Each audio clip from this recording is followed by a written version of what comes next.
Good morning students. Krishna बाल विद्या मंदिर inter college Mangupura के यूट्यूब चैनल पर आप सभी छात्र छात्राओं का स्वागत है। आज कक्षा 12 में विषय अर्थशास्त्र है हमारा, ठीक है। इसके अंदर हमारे 2 पार्ट पूरे हो चुके हैं, तीसरा लेसन आज से शुरू होगा, ठीक है। और लेसन हमारा है उत्पादन तथा लागत, मतलब प्रोडक्शन एंड कॉस्ट। प्रोडक्शन मतलब उत्पादन, ठीक है, जो चीज़ पैदा हो रही है, ठीक है, उससे मतलब है उत्पादन से मतलब है। तो उत्पादन का क्या अर्थ है, ठीक है, इसकी परिभाषा क्या है और इसकी कौन कौन सी विधियां हैं, ठीक है, इसका अध्ययन हम आज करेंगे, ठीक है। उससे पहले बात करते हैं उत्पादन के अर्थ के बारे में। उत्पादन के अर्थ के बारे में विभिन्न अर्थशास्त्री जो हैं वो एक मत नहीं हैं, सबके अपने अलग अलग मत हैं उत्पादन के बारे में, ठीक है। ये मत जो हैं वो 4 प्रकार के हैं। पहला है किसी नई वस्तु का निर्माण, ठीक है। सेकंड है उपयोगिता का सृजन करना। तीसरा मत है उपयोगिता में वृद्धि करना ही उत्पादन है। और चौथा है उचित दृष्टिकोण, आर्थिक उपयोगिता में वृद्धि करना उत्पादन है। पहले मत की बात करते हैं, किसी नई वस्तु को निर्माण करना उत्पादन है, ठीक है। अब देखिए किसी नई वस्तु को निर्माण करना, ठीक है, नई वस्तु कौन सकती है, किसी भौतिक वस्तु का निर्माण करना, नहीं किसी भौतिक वस्तु का निर्माण करना जो है मनुष्य की बस की बात नहीं है, क्योंकि सृजन किसी नई चीज़ को पैदा करना या विनाश करने का जो कार्य है वो प्रकृति का है, ना कि मनुष्य का, ठीक है ना। सेकंड आता है उपयोगिता का सृजन करना ही उत्पादन है। एक अर्थशास्त्री हैं डॉक्टर बसु, ठीक है, और डॉक्टर बसु कहते हैं किसी चीज़ का हम उत्पादन कर रहे हैं, ठीक है, वो उपयोगिता है, ठीक है। लेकिन मैंने पहले ही बताया कि उपयोगिता तो है, लेकिन हम नई वस्तु का उत्पादन नहीं कर सकते। जो वस्तु विद्यमान है हम उसकी उपयोगिता बढ़ा सकते हैं, ठीक है, कोई नई चीज़ हम पैदा नहीं कर सकते। तीसरा विचार है उपयोगिता में वृद्धि करना ही उत्पादन है। एक अर्थशास्त्री में है मिस्टर पेंसन, ठीक है, तो वो क्या कहते हैं, उपयोगिता में वृद्धि करना, ठीक है। उपयोगिता में वृद्धि करने का मतलब क्या है कि हमारे पास जो भौतिक या अभौतिक वस्तु हमारे पास मौजूद हैं हम उसकी उपयोगिता में वृद्धि करें। ये उपयोगिता में वृद्धि करने का जो मतलब है, उपयोगिता में वृद्धि करने से आर्थिक फायदा भी होना चाहिए, उसका आर्थिक क्रिया अधिक होती हैं तभी वो हमारा उत्पादन कहलाएगा। किसी अनार्थिक क्रिया में हम उपयोगिता में वृद्धि कर रहे हैं तो वो अर्थशास्त्र के अंदर उत्पादन नहीं होगा। एक है उचित दृष्टिकोण की दृष्टि से यदि हम देखें तो उत्पादन क्या है। उचित दृष्टिकोण में एक है अर्थशास्त्री हैं फेयरचाइल्ड, उन्होंने कहा कि हम उत्पादन भले ही कितना कर लें, ठीक है, लगा उपयोगिता में अगर वृद्धि नहीं हो रही है, ठीक है, तो वो उत्पादन नहीं है। और दूसरा ये कहते हैं कि उपयोगिता भले ही कितनी ही वृद्धि हो जाए, आपकी संपत्ति में कितनी भी वृद्धि हो जाए, लेकिन अगर आप उसे आर्थिक क्रियाओं से लागू नहीं होती हैं तो वो अर्थशास्त्र में उत्पादन नहीं होगा। जैसे एक एग्जाम्पल के तौर पे यदि आप देखें कि आप कहीं गांव में जा रहे हैं, ठीक है, पहले क्या होता है कुएं वगैरह होते थे, वर्तमान समय में तो ऐसा है नहीं, ठीक है ना। अब तो बहुत जगह नल भी प्राप्त नहीं हो पाते हैं। यदि कोई व्यक्ति क्या कहते हैं कुएं से पानी निकाल कर ड्रम में भर देता है लोगों के पीने के लिए, तो क्रियाएं तो खूब कर रहे हैं वो, क्योंकि कुएं के अंदर पानी है वो तो आपका यूजलेस है, क्यों पी नहीं सकते, लेकिन बाहर आपने जब निकाल रख दिया तो उसके अंदर आपने उस पानी की उपयोगिता बढ़ा दी, उससे निकलने वाले राहगीर को पानी की प्राप्ति होगी। लेकिन ये क्रिया तो उत्पादन की है, लेकिन ये आर्थिक क्रिया नहीं है, इसलिए अर्थशास्त्र में इसमें उत्पादन नहीं होगा, ठीक है। तो उत्पादन समझ गए क्या है। अब आता है उत्पादन की विधियाँ। उत्पादन किसे आप कहेंगे कि उत्पादन है और किसे कहेंगे कि उत्पादन आपका नहीं है। उत्पादन की पहली विधि की बात करते हैं, वह है रूप परिवर्तन द्वारा उत्पादन। क्या है, रूप परिवर्तन द्वारा उत्पादन। ठीक है। अच्छा, रूप परिवर्तन द्वारा उत्पादन कैसे होता है?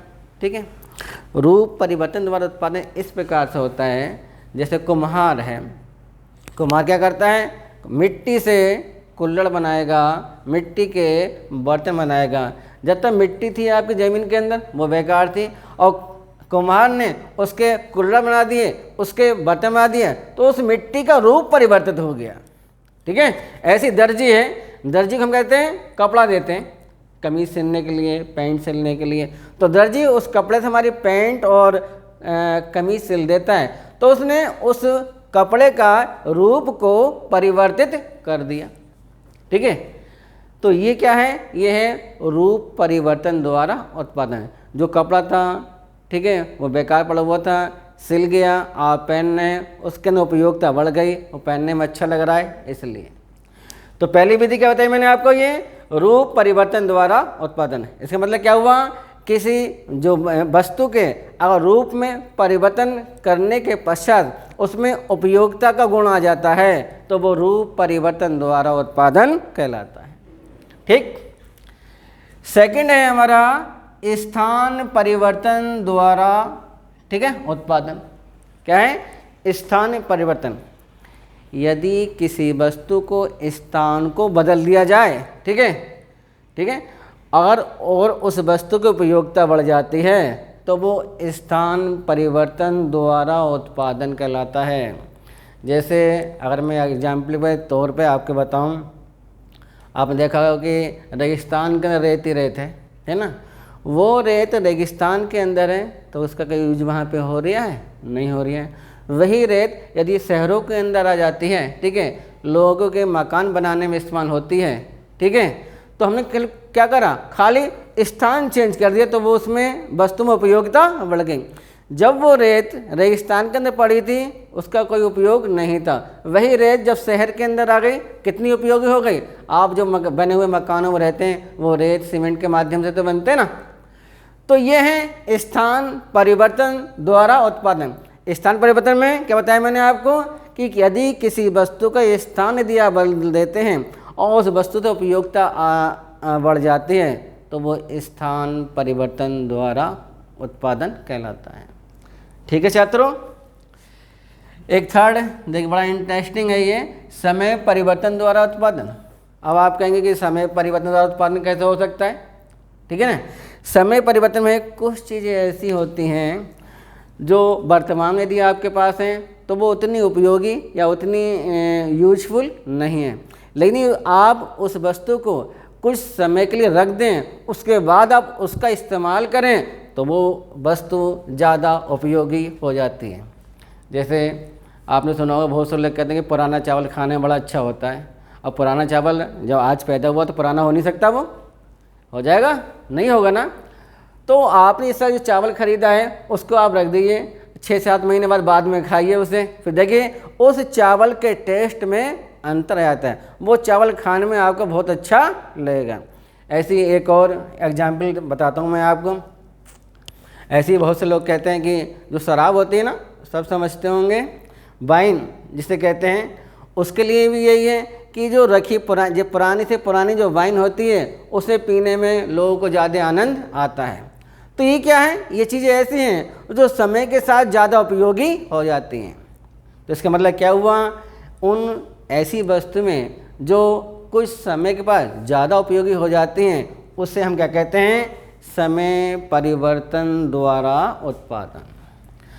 नंबर 4 देखते हैं, वो क्या है, चौथी विधि क्या है, अधिकार परिवर्तन द्वारा उत्पादन। अधिकार परिवर्तन द्वारा, ये कैसे हो सकता है बताइए, ठीक है ना छात्र। इसमें है जैसे कोई वस्तु है किसी दूसरे व्यक्ति के पास है तो उसकी कोई उपयोगिता नहीं है, वही वस्तु उस व्यक्ति के पास आ जाए जिसको उसकी उपयोगिता है तो वो अधिकार परिवर्तन द्वारा उत्पादन कहलाता है। वो कैसे होता है देखिए छात्र, देखिए जैसे किताब पढ़ने की अर्थशास्त्र किताब अपनी है, जब यह किताब दुकानदार के अधिकार में थी तो क्या ये किताब उस दुकानदार के लिए उपयोगी थी, नहीं थी। जब हमने किताब को खरीद लिया, छात्रों के पास आ गई, अध्यापकों के पास आ गई तो वो क्या गए, उपयोगी हो गई। ये क्या कहलाता है? बस जब तक दुकानदार के अधिकार में किताब थी तो वो उपयोगी नहीं थी। वही किताब जब उसका अधिकार चेंज हो गया, हमारे अंडर में आ गई या छात्रों के अंडर में आ गई, तो वो चीज़ क्या हो गई? किताब हमारी उपयोगी हो गई। तो ये कहलाता है अधिकार परिवर्तन द्वारा उत्पादन। ठीक है। नेक्स्ट है सेवा द्वारा उत्पादन। कैसे होता है? सेवा द्वारा उत्पादन होता है। अब देखिए बहुत से सेवा से हम या आप किसी व्यक्ति की सेवा कर रहे हैं, ठीक है, उसके बदले में अगर हमें कुछ पैसा मिल जाता है तो वो सेवा द्वारा उत्पादन कहलाता है। ये कौन कौन सा उत्पादन है? जितने भी प्रोफेशनल कोर्सेज हैं, प्रोफेशनल समझते हैं ना, जितने एक तो मैंने पहले बताया था बिजनेस के अंदर व्यापार और पैसा, प्रोफेशनल बोलते हैं प्रोफेशन। ऐसे काम जैसे डॉक्टर हैं, ठीक है, वकील हैं, ठीक है, ये सब लोग क्या कहते हैं? सेवा देते हैं आपको। ठीक है, ये करते हैं, सेवा करते हैं आपकी, और उसके बदले में क्या है? हम इनको धनराशि प्रदान करते हैं। तो ये कहलाता है सेवा द्वारा उत्पादन। और छठा था ज्ञान प्रसार द्वारा उत्पादन। बहुत सा हमारा उत्पादन जो होता है, ठीक है, उत्पादन मतलब क्या है? किसी वस्तु के गुण में वृद्धि होना, लेकिन हमें तो पता ही नहीं है कौन सी वस्तु हमारे लिए उपयोगी है या कौन सी वस्तु हमारे उपयोगी नहीं है। तो ज्ञान प्रसार द्वारा उत्पादन कैसे होता है? अब बहुत सी चीज़ें ऐसी नई नई मार्केट में आती हैं जिनकी जानकारी ना हमें नहीं होती है, तो वो विज्ञापन के माध्यम से जानकारी हमें मिलती है। किसके माध्यम से मिलती है? विज्ञापन के माध्यम से। तो ज्ञान के प्रसार द्वारा भी उत्पादन हो जाता है कि जिन लोगों को पता है वो तो उस वस्तु का इस्तेमाल कर रहे हैं, जिन लोगों को नहीं पता है वो उस वस्तु का इस्तेमाल नहीं कर रहे हैं। तो ये होता है ज्ञान के प्रसार द्वारा उत्पादन। अब बात आती है कि उत्पादक है तो है कौन? ठीक है, हमने उत्पादन की बात करी, उत्पादन के अर्थ की बात करी, ठीक है, विभिन्न अर्थशास्त्र ने उत्पादन को कैसे व्यक्त किया हमने उसकी बात करी, हमने बात करी उत्पादन की विभिन्न विधियों की बात करी, कौन कौन सी विधियां हैं उत्पादन की। अब बात आती है कि उत्पादक कौन है? Who is producer? ठीक है, कौन उत्पादक है? अगर हम प्राकृतिक जो अर्थशास्त्री हैं, जो प्रकृति से जुड़े हुए हैं, और हम उनसे बात करते हैं तो वो प्राकृतिक अर्थशास्त्री हमें ये बताते हैं कि हमारा जो किसान है वो हमारा क्या है? उत्पादक है। लेकिन यदि हम वर्तमान में बात करते हैं कि वर्तमान अर्थशास्त्रियों से बात करते हैं कि उत्पादक कौन है, तो वो इसके बारे में बहुत सी बातें बताते हैं। ठीक है, वो ये कहते हैं कि जो कुम्हार है, ठीक है, जो मिट्टी से बर्तन बना रहा है वो हमारा उत्पादक है। ठीक है, वो ये भी कहते हैं कि जो दर्जी हम कपड़े से कमीज या पैंट को सिल देता है वो भी हमारा उत्पादक है। ठीक है, ऐसे ही बहुत सी चीज़ें ऐसी हैं जिन्हें अलग अलग दृष्टिकोण से अर्थशास्त्रियों ने व्यक्त किया है। जैसे अध्यापक हैं वो भी हमारे उत्पादक हैं, इंजीनियर हैं वो भी हमारे उत्पादक हैं। ठीक है ना, कि इंजीनियर के क्षेत्र में एक पुल बांध बना रहे हैं। ठीक है, अब ये पुल या बांध ऐसे तो बन नहीं जाते हैं। ऐसे अध्यापक जो हमारे वो ही हमारे कौन है? उत्पादक है। ठीक है, तो उत्पादक के लिए भी हमारे अर्थशास्त्र के अंदर कोई एक मत नहीं है। पुराने अर्थशास्त्री अलग बात कहते हैं, वर्तमान अर्थशास्त्री अलग बात कहते हैं। पुरानों के लिए क्या कृषक जो है, क्योंकि वो फसल को पैदा करता है, इस आधार पर वो उन्हें उत्पादक कहते हैं। लेकिन वर्तमान अर्थशास्त्री उन सभी लोगों को उत्पादक मानता है जो कि किसी चीज़ की किसी विद्यमान या भौतिक वस्तु के अंदर उपयोगिता को बढ़ा देता है, वो हमारे लिए कौन है? उत्पादक है। ठीक है, किसी भी देश का उत्पादन संपूर्ण अर्थव्यवस्था का आधार होता है। ठीक है, इसके व्यक्तिगत और सामाजिक कई कारण हैं। ठीक है ना, तो हम आगे बात करते हैं उत्पादन का महत्व के बारे में। ठीक है, उत्पादन महत्व मतलब कि हमारा जो उत्पादन है वो हमारी अर्थव्यवस्था का क्या है? आधार है। हम उत्पादन जो करते हैं वो भी अपनी जनसंख्या के हिसाब से हमारी सरकार योजनाएं बनाती हैं, योजनाओं को क्रियान्वित किया जाता है और उसके आधार पर ही क्या होता है, उत्पादन होता है। और उत्पादन ऐसा तो नहीं है कि कितना भी उत्पादन कर लिया जाए, उसका भी एक हर चीज़ की तरीका या ढंग होता है। हमें कितना उत्पादन करना है, कितना उत्पादन नहीं करना है, ठीक है, कि हर मौसम में हर चीज़ का उत्पादन नहीं हो सकता, ठीक है। तो उत्पादन के महत्व के संबंध में व्यक्तिगत और सामाजिक दृष्टि से उत्पादन का जो महत्व है उसके आधार पर पहला महत्व है उत्पादन आर्थिक उन्नति का आधार है। उत्पादन क्या है? आर्थिक उन्नति का आधार है। जब हम उत्पादन करेंगे तभी तो हम वस्तु को बेचेंगे, तभी तो हमें धन प्राप्त होगा, वित्त की प्राप्ति होगी, ठीक है। अगर हम अधिक उत्पादन करते हैं, ठीक है, तो हम क्या हैं, हम जितना माल बच जाता है उसको बाहर ही सप्लाई कर सकते हैं। जैसे मैं आपको एक एग्जांपल दूं कि मान लीजिए गेहूं का उत्पादन है, सिर्फ गेहूं का उत्पादन, यदि हमारे देश के अंदर गेहूं का उत्पादन हमारी जो जनसंख्या है उसके हिसाब से अगर ज़्यादा हो जाता है तो हम क्या करेंगे, उसको विदेश में भी बेच सकते हैं। उससे क्या होगा, हमारा पैसा आएगा और पैसा आने से क्या होता है, उत्पादन आर्थिक उन्नति का आधार बन जाएगा, ठीक है। यदि हम उत्पादन ही नहीं करेंगे तो बेचेंगे क्या, और क्या हमारा उसका उन्नति का आधार फिर आर्थिक नहीं रह सकता है। हमारा देश वर्तमान समय में जो तरक्की कर रहा है वो इसलिए कारण कर पा रहा है कि हमारा हर क्षेत्र के अंदर हमारा क्या है, उत्पादन अधिक से अधिक है, ठीक है। उत्पादन के महत्व की बात करते हैं। दूसरा है आवश्यकता की पूर्ति उत्पादन की मात्रा पर निर्भर करती है। आवश्यकता की पूर्ति मतलब हमें किन किन चीज़ों की आवश्यकता है। हमारे देश में गेहूं की फसल कितनी आवश्यकता होती है, चावल कितनी आवश्यकता होती है, दालों कितनी आवश्यकता होती है, इसका उत्पादन, इसका जो प्रोडक्शन है, ठीक है ना, वो आवश्यकता के अनुसार ही किया जाता है। उत्पादन के महत्व में तीसरा महत्वपूर्ण जो पॉइंट वही है, देश में रहन सहन का स्तर उत्पादन पर ही निर्भर करता है, ठीक है। जितनी नई नई चीज़ों का प्रोडक्शन होता है, ठीक है, लोग उसकी डिमांड करते हैं। आपने देखा होगा पुराने लोग तो, जैसे कि मान लो अगर हम एक साबुन की बात करते हैं, अभी पुराने लोग एक बैग साबुन दे दिया, आराम से वो नहाते रहेंगे। लेकिन बच्चे आजकल के टीवी में दे दे के कोई लिल का इस्तेमाल कर रहा है, कोई पीएस का इस्तेमाल कर रहा है, कोई पॉइंट साबुन इस्तेमाल कर रहा है, तो क्या है हमारा, इनसे हमारे क्या है, ठीक है। ऐसे ही मकान पहले आपने देखा होगा गांव में झोपड़ी हुआ करती थी या थोड़े मिट्टी के बन गए, लेकिन वर्तमान में आप देखेंगे कितने बड़े बड़े आलीशान महल मतलब मकान बने हैं, कोठी बनी हैं। ये सब क्या है, इन सब से क्या है, हमारा रहन सहन का स्तर हमारा ऊपर उठ जाता है।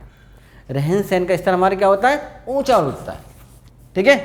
तो देश में रहन सहन का स्तर उत्पादन पर ही निर्भर करता है। जितनी नई नई चीज़ों का आविष्कार होगा, जितनी नई नई चीज़ों का उत्पादन होगा, उससे क्या होगा, उसके हमारे देश के लोग लाभान्वित होते हैं, ठीक है, और हमारा जो रहन सहन का स्तर है वो भी ऊंचा उठता है, ठीक है ना। नेक्स्ट है नंबर 4, उपभोग कार्य भी उत्पादन से प्रचलित होते हैं। उपभोग वर्ड पहले भी आ चुका है। उपभोग मतलब किसी चीज़ का इस्तेमाल करना, उसको कंज्यूम करना, ठीक है। तो उपभोग कार्य उत्पादन के प्रचलित होते हैं। तो नई नई चीज़ जब बाज़ार में आती हैं, ठीक है, तो हम उसका उपभोग भी करते हैं, ठीक है। तो ये भी एक उत्पादन का महत्वपूर्ण महत्व है। और 5 सबसे जो महत्वपूर्ण महत्व है वो है राजकीय आय बढ़ाना, ठीक है। राजकीय आय बढ़ाने में सहायक उत्पादन जो है हमारे देश की आय को बढ़ाने में ही बहुत कैसा है, बहुत ज़्यादा क्या है उसमें इसका भाग है। क्योंकि जब उत्पादन अधिक होगा तभी तो हम वस्तु का निर्यात करेंगे, बाहर बेचेंगे, धन की प्राप्ति होगी। और एक चीज़ आपको बताएं, जितनी अधिक विदेशी मुद्रा हमारे देश के अंदर आती है, ठीक है, उतनी ही अधिक हमारी अर्थव्यवस्था अच्छी हो जाएगी और देशों के मुकाबले। इसलिए आज के समय में हमारी सरकार अधिक से अधिक वस्तुओं का, नई नई वस्तुओं का उत्पादन कर रही है, ठीक है, उनको बेच रही है। उससे क्या होता है, राज्य के राज्य की आय बढ़ती है और राज्य की आय बढ़ने से क्या होता है, हमारे देश की अर्थव्यवस्था भी सुदृढ़ होती है, मतलब मजबूत होती है। तो छात्रों, आज हमने बात करी ना हमारा तीसरा पार्ट था, तीसरे पार्ट की ये पहला वीडियो है, ठीक है। और पार्ट है हमारा उत्पादन तथा लागत। उत्पादन का अर्थ क्या है, उत्पादन किसे कहते हैं, उत्पादन की परिभाषा क्या है, उत्पादन की विधियाँ क्या हैं, ठीक है, इसकी जानकारी हमने करी है आज, ठीक है। और उत्पादक कौन होता है ये मैंने आपको बताया, और उत्पादन का महत्व क्या है ये हमने आपको बताया। सभी छात्र, ठीक है, अपने घर पे रहकर पढ़ रहे हैं, ठीक है, और पढ़ते रहें। मोबाइल का इस्तेमाल पढ़ाई के लिए ज़्यादा करें और कामों के लिए कम करें, ठीक है। इस पार्ट का PDF आपको भेजी जाएगी, उसको ध्यान से साफ साफ कॉपी पे लिखें, ठीक। थैंक यू, धन्यवाद।